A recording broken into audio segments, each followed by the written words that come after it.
Mpendwa mtazamaji na msikilizaji, ninaitwa Askofu Abednego Nkamuhabwa Kesho Mshahara wa Kanisa la Kiinjili la Kiluteri Tanzania, Diocese ya Kaskazini Magharibi yenye makao yake makuu hapa Bukoba mkoani Kagera. Napenda kuleta salamu za Christmas ya mwaka huu wa 2025 zinazotoka katika kitabu cha Nabii Isaya sura ya 9 mstari wa 6, ambapo tunaambiwa na Nabii Isaya kwamba kwa ajili yetu mtoto amezaliwa, naye ni mtoto mwanamume, na uweza wa kifarume uko mabegani mwake, ameubeba, na majina yake atakuwa Mshauri wa Ajabu, atakuwa Mungu mwenye nguvu, atakuwa Baba wa milele, na atakuwa Mfarume wa amani. Bwana Yesu asifiwe sana. Ninawasalimu katika jina la Mungu Baba na la Mwana na la Roho Mtakatifu. Amina. Ninawatakia Christmas njema ya mwaka huu wa 2025. Ninawatakia Christmas njema ya mwaka huu, ambapo ninawaombea pia kwa Mungu ili mkasherekee vema Christmas ya mwaka huu na kuimaliza vema Christmas ya mwaka huu tukiwa na nguvu na afya. Sherekea vema Christmas ya mwaka huu huku tukiombeana kumaliza vema mwaka huu wa 2025, na hapo hapo tukiombeana kuanza vema mwaka mpya wa 2026 tukiwa na nguvu na matumaini mapya. Haya yote, sherehe zote hizi ziongozwe na mshauri wa ajabu aliyetajwa na Isaya, na mshauri huyu wa ajabu akuongoze katika familia, akuongoze katika maeneo ya kazi, akuongoze katika shughuli za biashara, akuongoze katika shughuli za kilimo, za uvuvi, za ajira na shughuli zote halali zinazoleta kipato cha kumkomboa mwanadamu aweze kuishi kwa furaha. Mshauri huyu wa ajabu anatumia watu kushauri watu.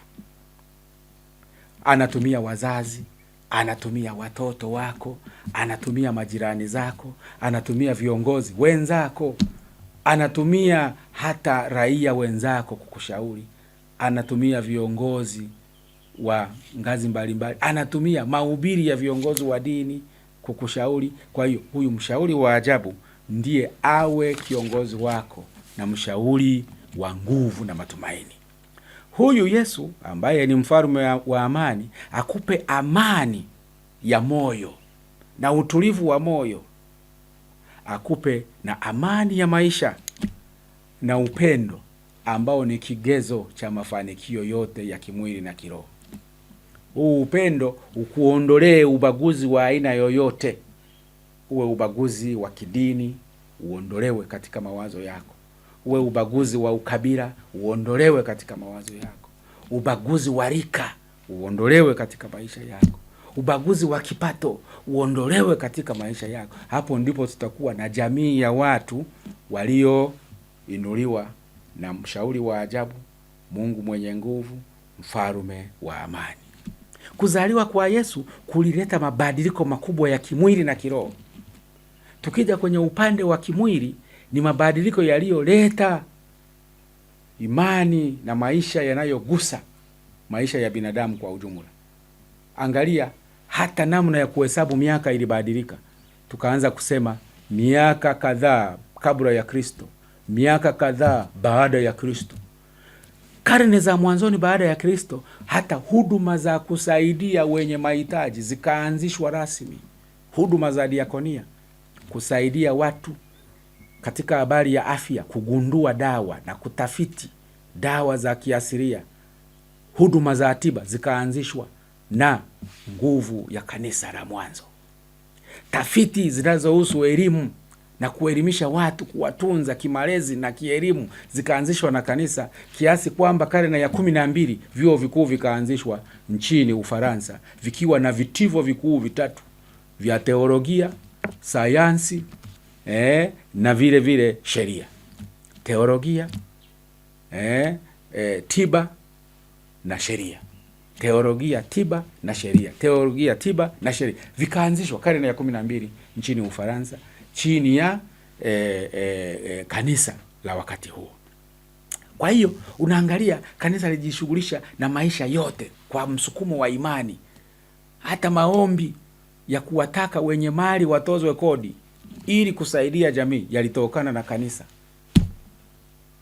Kwa hiyo mfumo wa kuwajali watu, tukawa wasamaria wema wa karne yetu au karne zile, ni msukumo uliotokana na nguvu kubwa ya Injili.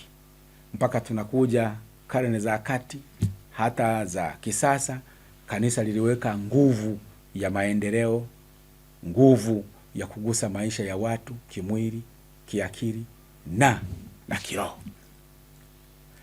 Kwa hiyo kuzaliwa kwa Yesu kunaleta mabadiliko si ya kiroho tu, bali hata ya kimwili yanayogusa maisha. Kwa sababu hiyo, nimalize nikiwashukuru wanadayosisi ya Kaskazini Magharibi kwa kujitoa na kutoa kwa ajili ya kugusa hayo niliyoyataja ya kimwili na ya kiroho, kugusa uinjilishaji, kugusa mambo ya afya, kugusa mambo ya elimu, miradi mikubwa ya diakonia ambapo tunashughulikia vile vile wasioona na wasiosikia kwa kuwapa huduma ya elimu ya msingi.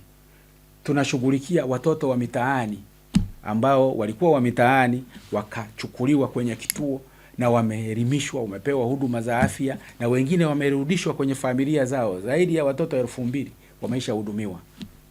Tunagusa maisha ya watoto yatima ambao mama zao kwa bahati mbaya walifariki wakati wanajifungua watoto hao, na wengine wameokotwa barabarani baada ya kutupwa na mama zao kwa sababu ambazo sitazitaja hapa.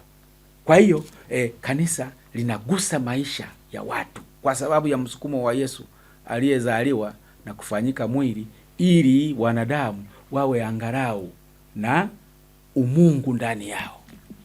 Kanisa linagusa hata wenye changamoto ya akili. Tunacho kituo kinachohudumia wenye changamoto ya akili. Na kwa hiyo nashukuru wote wanaojitoa kuchangia huduma hizi, wawe ndani ya diocese au walio nje ya mkoa wa Kagera, ambao wamesambaa mahali pengi duniani. Waendelee kutuunga mkono, waendelee kuwa wasamaria wema wa karne hii. Mungu atusaidie tuanze kuwaona wengine, tuwatangulize wengine, kwa sababu tupo kwa ajili ya wengine. Kama unavyoona jua linawashia wengine mwanga, halijiwashii lenyewe. Na kwa hiyo tuige mfano huo kwamba tuwepo kwa ajili ya wengine. Niwatakie heri ya Christmas ya mwaka huu wa 2025, nikiwatakia kumaliza vizuri mwaka wa 2025 na heri ya mwaka mpya wa 2026. Asanteni.